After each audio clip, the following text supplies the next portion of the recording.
everyone. Je suis heureuse de faire cette nouvelle vidéo pour vous, juste pour vous. Alors là, j'ai été invitée au sud de Londres et alors que je m'y rendais, je suis tombée sur des architectures. Alors là, my goodness. Et comme dans le live orientation que nous avions fait il y a quelques mois, on a parlé de l'ouverture comme l'une des caractéristiques ou alors l'une des choses à avoir, un des savoir-faire déjà à avoir et à développer. Alors, l'ouverture voudrait qu'on sorte en fait de ce qu'on connaît déjà. Et ceci également a pour objectif de nous donner, d'avoir davantage ou d'amples connaissances.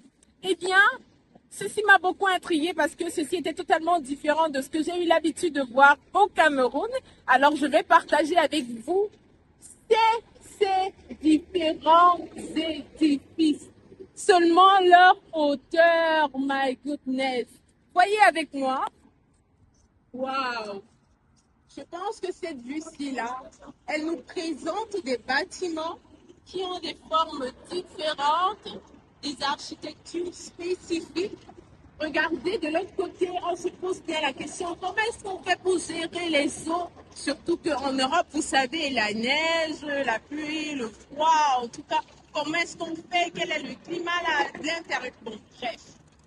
Quelle température il fait, et la gestion, comment est-ce que ça se passe en termes de hauteur, en termes de... My God! Et lorsqu'on s'arrête pour compter, nous sommes à plus de 45 étages pour ce bâtiment que vous voyez juste là devant moi. Oh my goodness! Vraiment, vraiment, vraiment, vraiment. Et je crois davantage quand nous voyons ce genre de choses, c'est pour nous pousser à plus d'ouverture, qu'on ne soit pas juste confiné à quelque chose qu'on a l'habitude de voir ou à quelque chose qu'on sait, mais ça nous pousse à davantage de créativité, nous pousse à voir ce qui a déjà été fait ailleurs, ça nous inspire également, et également ça nous pousse à adapter selon notre contexte, d'après notre environnement, selon nos réalités. Alors là, c'est vraiment très intéressant et je voulais partager avec vous ces différentes structures. Vous allez voir, les formes sont différentes, les matériaux totalement différents, les hauteurs en tout cas. Chaque bâtiment a son hauteur. Et alors là, on se pose la question, à quoi ressemble la fondation? Mon Dieu, la poussée du vent. Comment est-ce que tout cela a été géré? De ce côté-là, vous voyez des toitures en V. Comment est-ce qu'on a géré les eaux de pluie et autres? Comment est-ce que ça se passe? Voilà. Et après, quand on se pose toutes ces questions-là, ça nous pousse à faire des recherches. Ça nous pousse à développer davantage des choses. Ça nous pousse à plus d'ouverture. Si on était limité quelque part en termes de construction, on se rend compte que d'autres personnes ont fait plus que ça. Et vraiment, on ne peut qu'apprendre.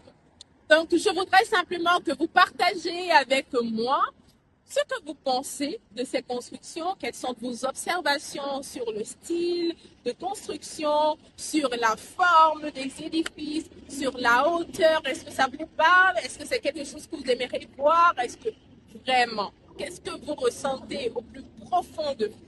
Mais je crois qu'après tout ceci, tout ce qu'on va gagner de ces différentes observations sera en réalité pour rendre un Cameroun davantage meilleur et prospère.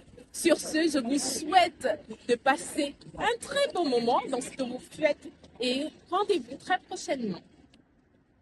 Votre compagne fidèle, prête pour donner vie à vos rêves.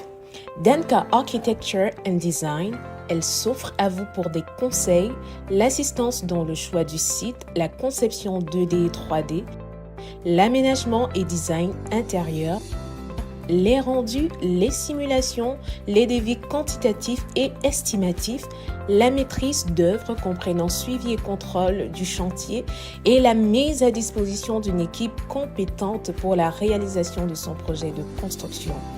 Danka Architecture and Design, laissez parler vos rêves et façonnez votre avenir.